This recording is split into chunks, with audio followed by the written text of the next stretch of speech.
everyone and welcome back to some more Resident Evil the board game by Steamforged Games, and today we are up to the first floor East B scenario. And if you are choosing to use the Director's Cut content when you're setting up this mission, this is when you first integrate something from the Director's Cut box. Specifically, you put in a couple of cards for crow encounters and crow spawns. It's all detailed in the, well, if you have either of the expansions it tells you what to add. The Director's Cut also tells you as well. So it's when you set up this one. And there's also, just as per the normal core scenario booklet, some new tension cards and encounter cards. Well, one of each you put in.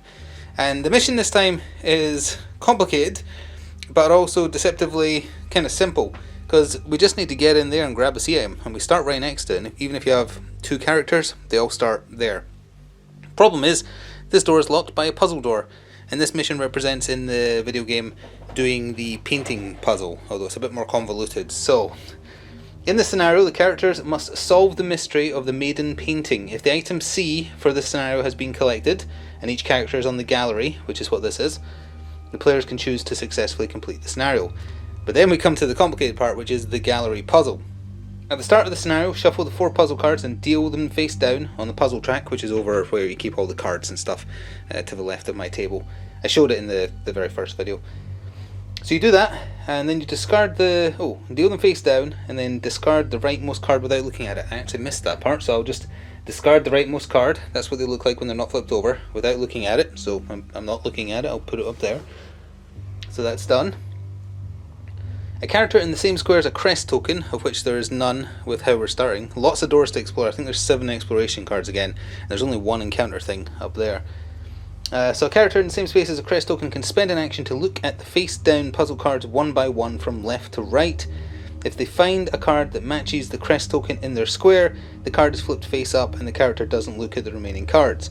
If none of the cards match the crest token in their square, the puzzle is reset. Shuffle the puzzle cards, deal them face down in a row, and then discard the rightmost card without looking at it. So because we had to discard one of the cards, that means one of the crests isn't used. So if we happen to find that one first, spend actions to check all the cards, and it's none of them, the puzzle resets. It comes down to 2, but then we have to go looking for the 2 crests again. There is also a solution hidden somewhere.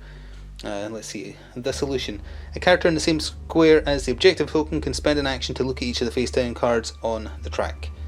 I guess you do that for 1 action as opposed to 3, because it says you can spend to look at the face down cards one by one. Yeah, so I guess it just uses 1 action instead of 3. But with 1 character having to run backwards and forwards to the correct crests, this could prove to be very annoying.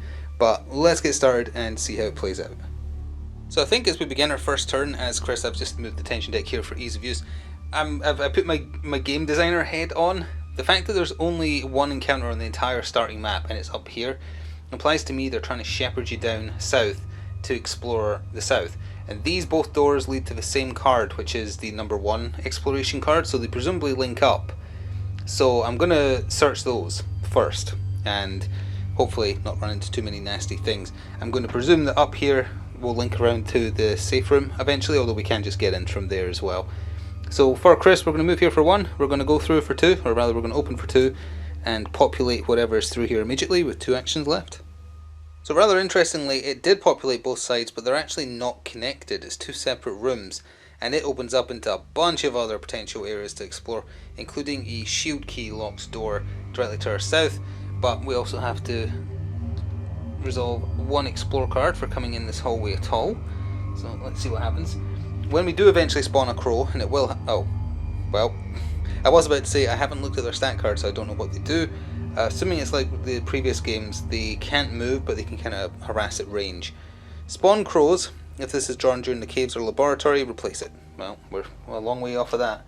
So we do have to spawn some crows, and the nearest biohazard symbol is right in front of us. So that's good. There's some crows, and now I have to look at their card, which I genuinely have not done yet. So yeah, they move 0. They've got 1 health. Their base attack is at 1 range, but their dangerous attack is as long as they have line of sight. They attack you for 1 damage, and I'm not sure what that hand symbol is. Drawn to noise. When a character on the same tile or a linked tile makes an attack, this enemy is placed 2 squares closer to the character. So they don't move normally, but they have a reaction that moves them. Okay, that's different. That's not how they've been in the previous games. Either way though, we're going to shoot them, so hopefully it's not going to matter. Let's crack out 3 pistol bullets. I have all 3 weapons with me, I forgot to mention that. So let's hope that we get a hit. We did not, we got a push. It doesn't say they can't get pushed, so I'm going to push them.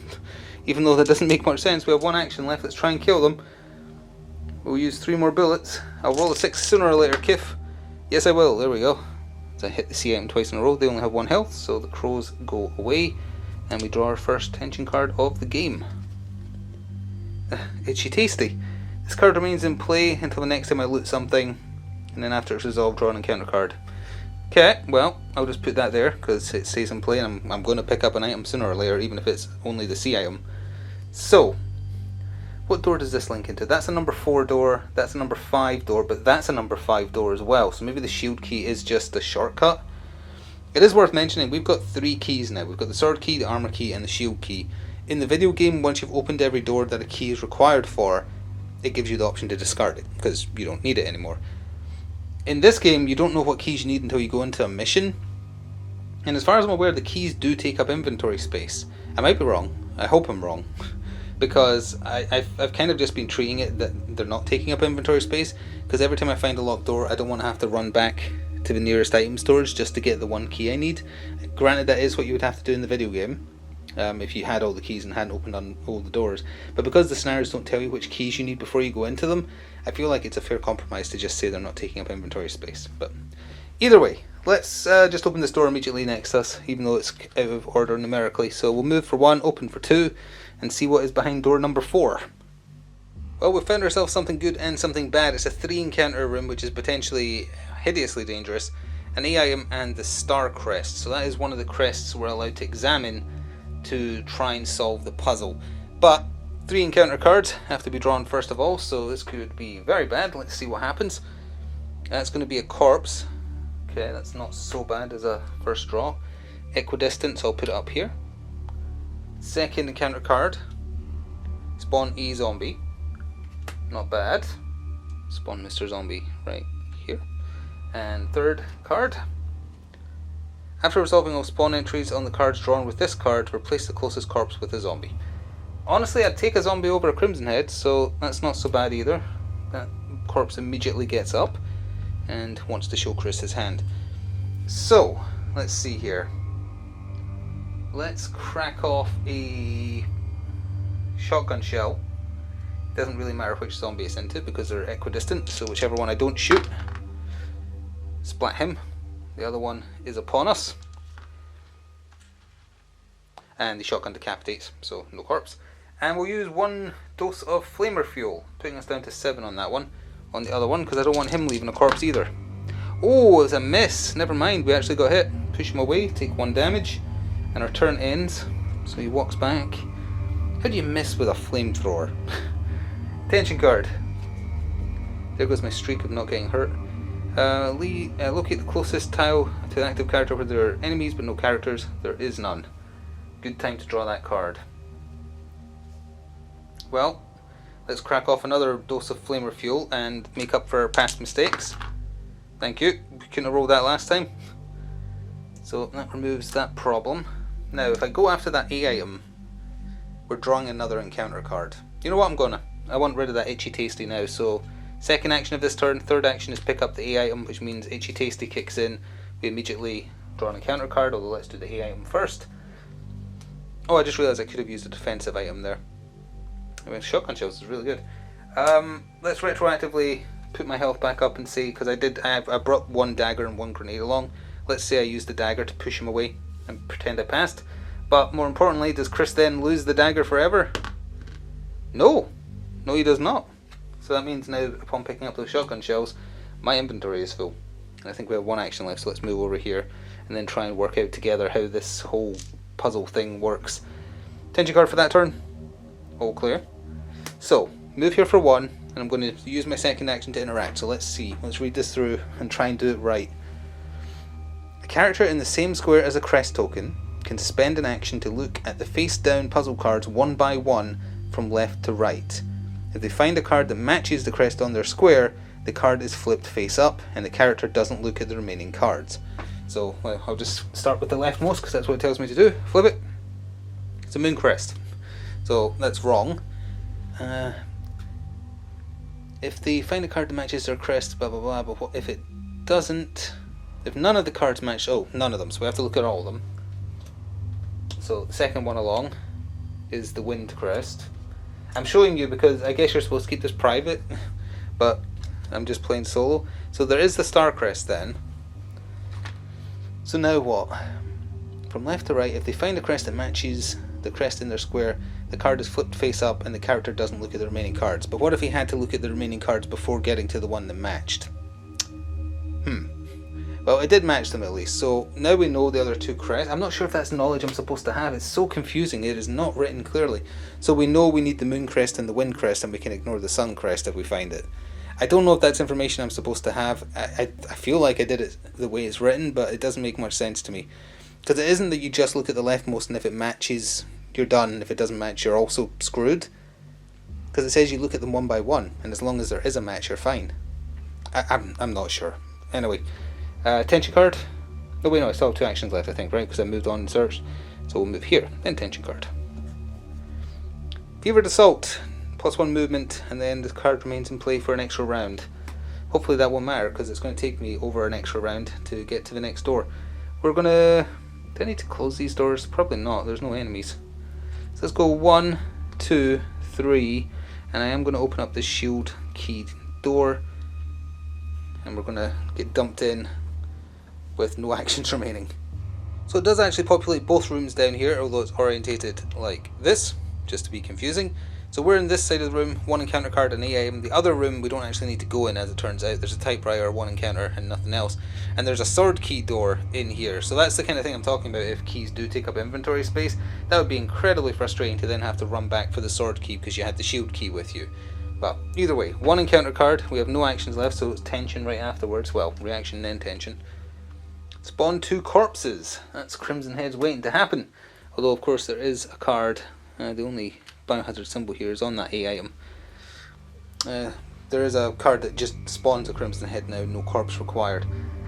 Tension card. All clear. I think I'm going to burn those corpses. So we're going to move here for 1. And we're going to spend 1 of our kerosene tokens, putting us back down to 4. To burn both of those. Somehow not burning the item that's on the tile, don't ask questions. Move here for 2. Oh, hang on, 1, 2. Move here for 3. Pick up for 4. There we go. I can count sometimes. Oh, I can't pick this up because my inventory's full. But let's see what it is anyway. It's a green herb. So we just used to play this when I played with friends and online. It's just you leave the item there. So that's what I'm going to do. Although technically I shouldn't have been able to check it. I forgot my inventory was full because we didn't use up the dagger. I could use up the shotgun shell. 4, 5, 6, 7. No, at present it would be a waste of 1 shell. That is genuinely not worth the loss of a single shotgun shell. So either way, we're going through the sword key door. All clear. So there's a wall here, incidentally, that's why I'm having to go around. It's a bit hard to see with the door. 2, 3, and I'll unlock the sword key door, and we'll see what's beyond it. I'm going to have to move some cards. And here's what was awaiting us behind that door, although orientated like this from the angle we came in from the sword key door. So we've got 2 encounter cards, and we have found the moon crest room, which whether or not we're supposed to know we need, I know we need. So we need to get in there, and it does seem to be a running theme of all the crest rooms are 3 encounter rooms, which is pretty nasty. I forgot to mention at the setup for this though, there is no B deck for this mission at all. So 2 encounter cards. First encounter is spawn 2 zombies. Well, there is 2 biohazard symbols, so we'll just do that and that. And then the other encounter card, as I accidentally kill them, spawn a zombie, search the encounter deck, discard pile for any... No, we haven't had any Cerberus spawns yet, so that's fine. So I'm wrecking everything. There we are. I was running out of doors, so I had to use some of the doors I think are meant for like the caves in the laboratory. Which doesn't bode well, because I'm pretty sure there's, 3 more exploration cards to go, and they're going to have doors, unless it's archways. I went in with no actions left, so this zombie's going to walk onto me, this one's going to walk here, and then we tension. All clear, with the nasty symbol. So that means it matters that we kill this zombie efficiently, so let's blast him with a shotgun shell. And we did get him with the push, because that does 1 damage on a shotgun. This zombie reacts and says hello there, and... Second action, I'm going to use those shotgun shells to reload the shotgun to full. The zombie doesn't react to that because it's not a noise making attack or anything like that. Third action, I'm going to shoot 3 pistol bullets rather, at him and try and take him out of range. I'll take that push, 2 pushes, so we just push him into the corner. I guess we'll try 3 more, leaving us with 3 pistol bullets. We got him. Oh, he wouldn't have reacted to the pushes because those are successes, they just don't do damage. Well, we used up a turn, but at least the corridor is safe now, relatively speaking. Encounter card. Reanimate. Locate the corpse closest to the active character and make it a zombie. I burned all the corpses, so we're good. Oops, wrong pile. There we are. Well, we're going to have to go in this nasty room. So move here for 1, open this for 2. I'm going to burn a turn because I feel like I need a full turn to clear what this is going to spawn. So we're just going to burn my turn there. All clear with no symbol, that's perfect. So we're going in with 1. It means we have 3 actions to deal with, or grab the crest and run. Whatever these 3 cards are going to spawn. Starting with, spawn a zombie with a tension card. Zombie. Tension.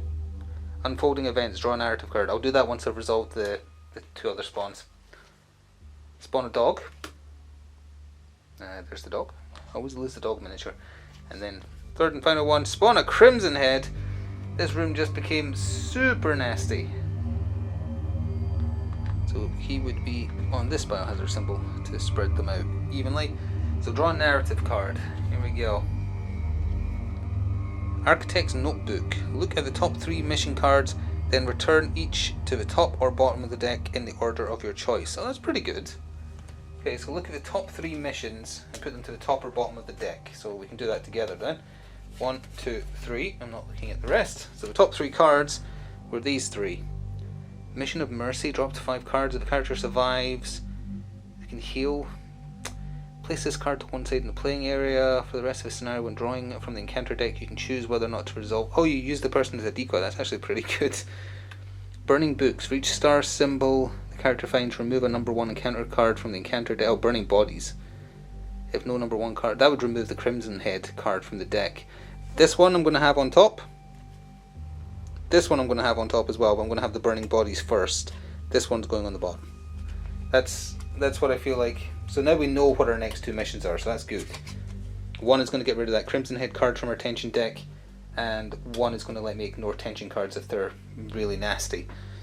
Speaking of really nasty, we have this situation to deal with. So let's crack out that flamethrower and hit the tile with the Crimson Head and the zombie, which means the dog's going to react onto us, but what can you do? I have defensive items.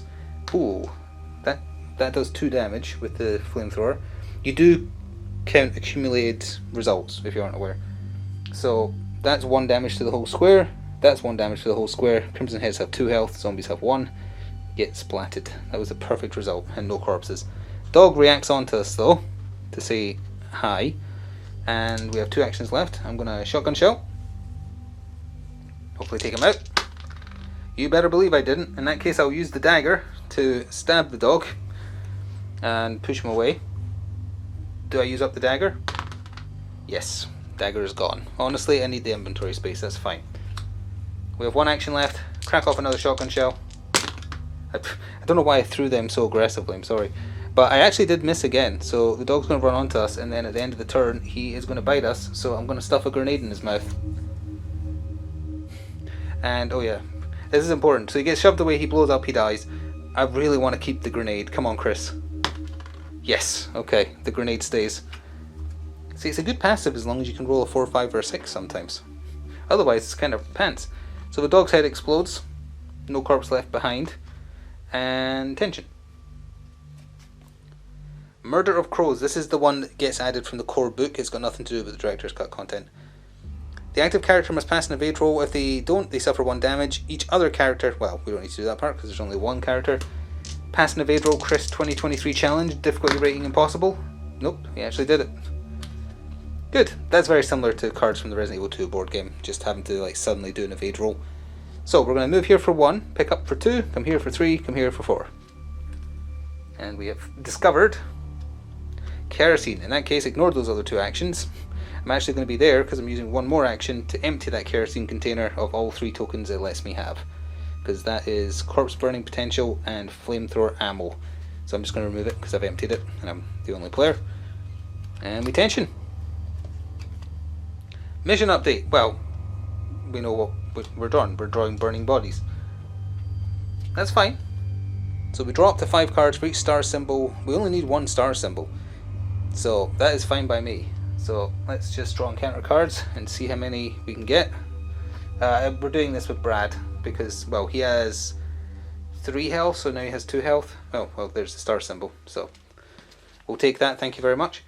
Do I do it right now? Remove 1 number 1 encounter from the encounter deck. I guess I do, and I'll just shuffle it. So the number 1 encounter card, let me just find it.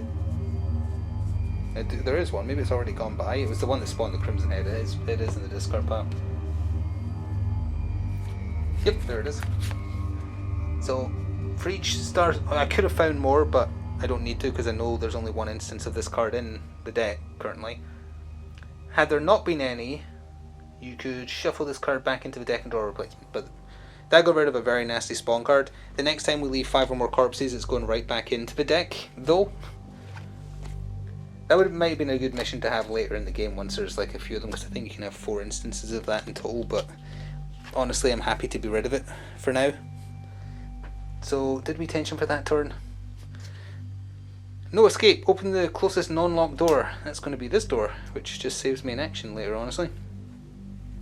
Move here for 1. Interact with the crest for 2. I guess the crest stays. I know for a fact one of the crests, it's actually the first one, is the moon. So now we just need to find the wind crest and we're good.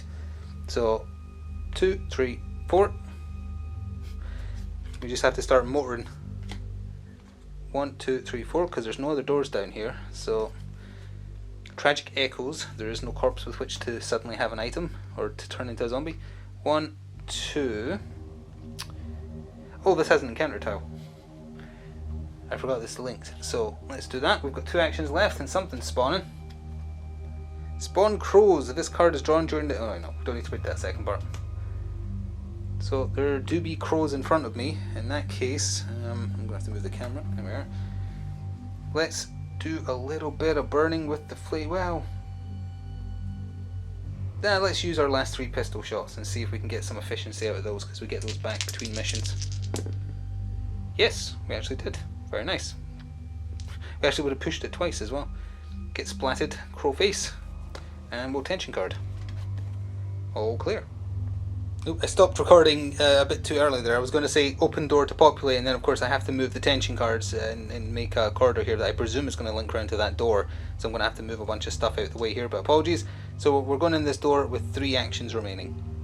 I was very incorrect. All that's in here is where you can see the solution to the puzzle, but we don't actually need that because we've deduced it ourselves, assuming we've done it correct, which we probably haven't.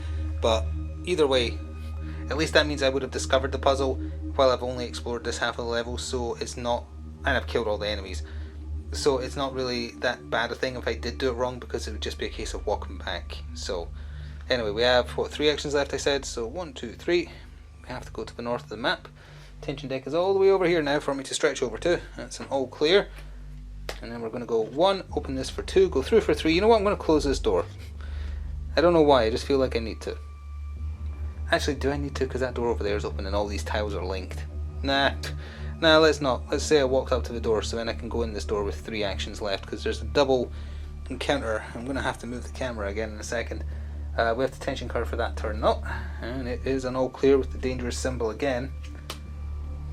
So we're opening in this for 1, we're going in for 2, and we're drawing 2 encounter cards, and then I'll have to move the camera to try and get a better angle because we're going further north. Locate the closest tile, though there's none, so that's fine. And then the next one is the exact same card. Shuffling be like that sometimes, so we got really lucky. So we had, what, 2 actions left? 1, 2. And I'm just trying to get over to where I need to populate another area of the map anyway. So 1, 2, oops, sorry Chris, killing doorways. So we're going up this way with 2 actions left. So here's what's behind that door, orientated like this, and we have actually found where the last crest we know we need is. So we don't need to go through the final door, which is actually a sword key door, through to something that links through back to the original safe room. I guess technically it might be Well, I was going to say it might be a good idea to do that to save time, but it's going to be filled with enemies, so probably not. We have 2 actions left and we have to draw a single encounter card for this corridor, so let's do that first of all before anything else. Spawn a corpse and then the area becomes unexplored. That is going to matter, because I'm going to have to come backwards and forwards over this. So we have 2 actions left. I'm going to spend a kerosene and burn that corpse immediately, because I don't trust it. It looked at me funny. And then we're going to walk there, and tension card. Smashed asunder. Replace the closest non-locked door with an archway, then remove this card from the deck for the rest of the scenario. Spawn a zombie in one of the squares containing the archway. So we do have to, well, hang on. The closest non-locked door, I guess that would be this door then. So it becomes an archway, and then because we're in medium danger, a zombie spawns in one of the squares containing the archway. Fine. I guess he broke the door as it was, well, it wasn't even locked. I didn't close it behind me, because we can't open the other direction because it would be the sword key. I guess you could technically have, well no, he's closer to this door than he is that door, so yeah, it would be that one. Fair enough. So, start of a new turn. That zombie's going to have to go. Let's shotgun shell. Well, I might need that in the room though. Yeah, we'll shotgun shell. 1 shotgun shell to try and take out this zombie that's following us. We missed. Fantastic. He's here now. Let's use another one. And we got him. It's a waste of a shell. I hate that. But I guess we did find some ammo. 2 actions left. 1, 2. We don't have to do that explorer card until we touch the... not explorer card, the encounter card, until we touch the tile again. So we're going 1, 2, open for 3, and then I want a full turn once we're in here, so we're just going to wait. All clear. This is the last nasty tile, honestly. So we have 3 actions left. We've got to draw 3 encounter cards. Let's see what we get. Spawn a zombie in my square. That's dangerous. Well, there is a zombie right here. I guess he was hiding behind the door frame. Second card. After resolving all spawn entries, replace the closest corpse with a crimson head. So let's hope this last card doesn't spawn a corpse. Place the yellow unexplored tile on it. Well, I'm not coming back to this tile, so that's largely irrelevant, but sure. So I've got 3 actions left. I'm going to dodge. Dodge! He did. For 2, 3, and I'm going to interact with that for my final action. I know it's the last card. There it is. So, once we've done them all, hang on. If all 3 cards are on the puzzle track face up, discard the puzzle locked door card. So this door down here to the C item and the gallery is now open. We just need to walk in there and pick up the C item. So end of turn, the zombie comes to say hello. We tension, all clear. I might as well grab the A item as I leave. So 1, pick up for 2, go here for 3, go here for 4. What did we find? It was a... oh, more shotgun shells. If I can get through without using those, that'd be perfect to hold on to. End of turn, this zombie is walking on to me though, so we're going to have to evade at the top of our next turn. We did more than enough to go 1, 2, oh.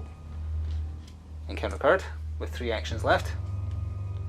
Ignore the effects. Hooray! It becomes a safe room. 1, 2, 3. Zombie reacts. I'd like to see you catch me. There's going to be a lot of running intention cards. Remove the closest corpse. There is none. Thank goodness. 1, 2, 3, 4. 1. He's a persistent zombie, but he's slow. Deadly Rasp. Draw an encounter card. Sure.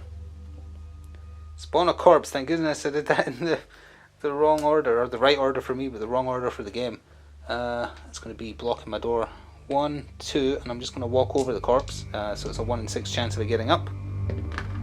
Ooh, close. It was a 2. 3. You know what? I'm just going to close that door for 4.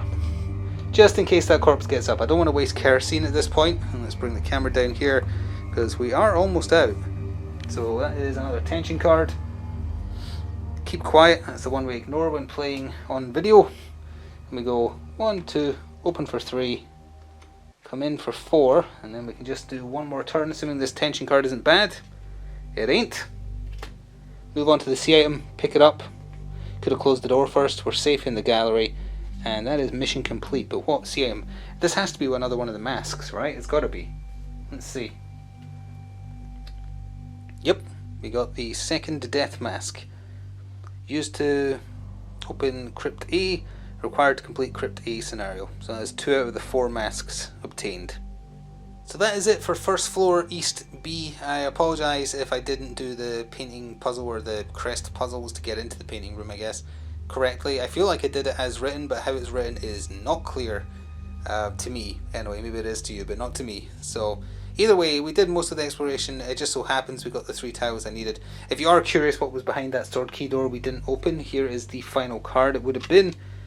So it would have been this, and it would have been orientated like that. So we missed out on a couple more items, but there wasn't a reason to go over there. Oh, and we would have needed the armor key as well. There wasn't a reason to go over there because there's no B deck items, and A decks are, could be anything, even a bolt, but certainly not a flamethrower or a grenade. So as we move on, the next one in the book is presumably second floor East B. Yes, it is. I don't think there's anything to add yet for Director's Cut until we run into spiders later now, so it's going to be a while before that happens. But to get out of the mansion, if you're using the expansions, there's 4 masks needed, not 3, and the 4th mask is guarded by a boss fight with Yon. So we'll have to work towards that, but as long as you follow the setup step by step in the either book that comes with either expansion, there's a page for here's how you use this expansion, or there's a page that says if you want to use everything, here's the step by step. So it changes the map to lock some things and change crypts A to need 4 masks instead of 3, and that will take us up to wherever the boss fight is. Assuming it's like the video game, it should be 3rd floor East. So actually, now that we've done first floor A, which was locked behind the armor key, what was behind that? So that links up like that. So that has a couple of different things connected to it. Let me see what these are, just so I know. So that would be 13 and 12. First floor East C is locked with the helmet key. We don't have the helmet key yet. So that's locked, encroaching even more on the space. The mansion is real big. 13 actually leads out into gardens. So if I remember correctly, the gardens A card is one of the ones you change when you're incorporating the expansions. So that means we have access to the gardens now, and that's it for that. Yeah. So we're not immediately heading out into the gardens because I don't think we can progress there anyway until we're finished. But we'll keep on sticking with the book. Second floor East B, and then eventually doing some of the expansion stuff. Need the horde ammo for that, so I'm glad. Oh, speaking of which, I'm glad we ended with some shotgun shells. We get 2 flamer fuel back by default, taking us to 7. 2 shotgun shells taking us to 5. Get 15 pistol bullets. There was not 5 zombies on the table. There was not 5 corpses, but we do go up by 1 danger level for daring to finish the. Which way am I going? This way. For daring to finish the mission successfully. So that is going to do it. Thank you very much for watching. For those of you who have stuck with the series, if you want to go above and beyond to share your support, please do consider becoming a channel member or pressing the thanks button. Once I have 8 channel members, it actually does a cool little display banner thing on my main channel page, which is kind of neat. So I do hope to at least hit that much. If you can spare extra, if you can't, I understand. Anyway, the next one will be a few days, 2-3 days. So come back for that and we'll see how we get on, or how Chris gets on. Until then, ta-ta for now.